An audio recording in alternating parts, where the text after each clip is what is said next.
I'm just back from New York at the United Nations, and we're going to talk about what's happening there now.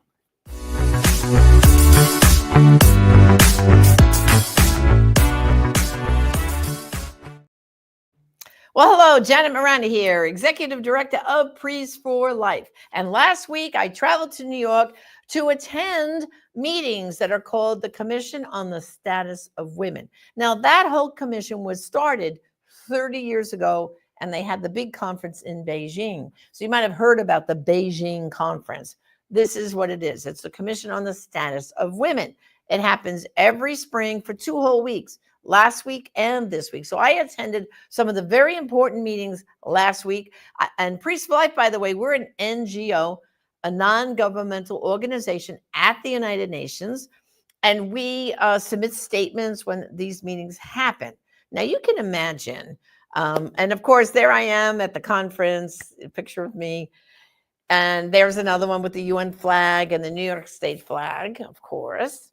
And, it was a great opportunity because as an NGO, we submit a good, strong pro-life statement. Because when you say the status of women, so some people think about, job opportunities. Yeah, that's all great. But the left puts in all kinds of stuff for abortion. They make that as it's helping women, abortion. Of course, the whole code word they use, reproductive health. And so these meetings happen, statements happen.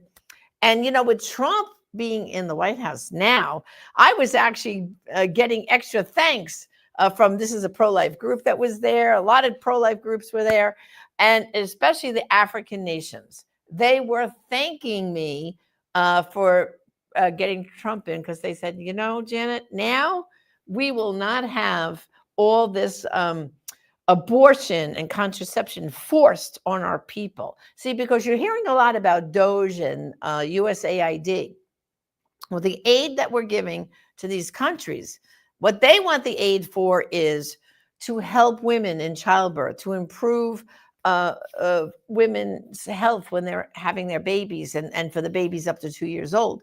That's kind of the main thrust of the kind of help they want.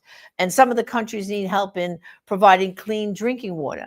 Well, during the Biden administration, in order to get that kind of help and funding, they attached abortion and contraception to it. You have to accept this to get that. Now with Trump, that's out the door, gone.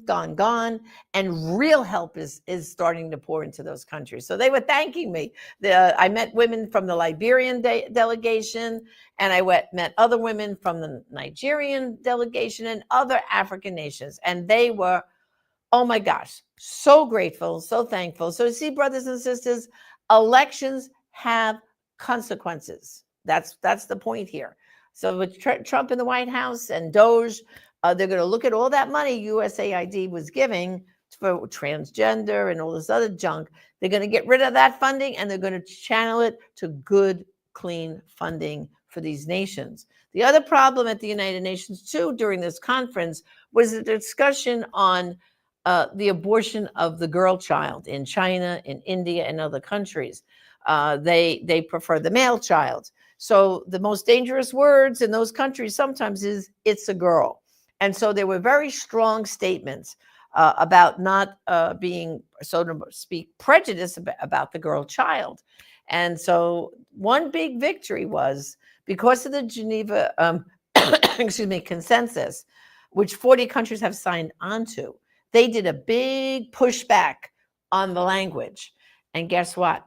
Pro-life language was accepted, and the pro-abortion language was kicked out. So that's one of the results of having a pro-life president, and of course, all these pro-life delegations pushing hard. That's what we do here at Priests for Life. See, there's a lot of little things we do that maybe you don't hear about. So I thought it was a great thing to kind of, get you up to speed about what's happening at the United Nations, again, last week and this week. If you want to see more and read some of the things and watch some of the sessions live, just go to unitednations.org, and you'll get your window in to what's going on at the UN. Anybody got a question? I'm taking questions if you have one. Anything good? No? Just everyone's telling me thank you, amen, which I love. Thank you, yes, thank you, amen. And brothers and sisters, that's why, your support of Priests for Life is so important because we do participate in the UN. We're one of those organizations giving that pushback. So I want to thank you.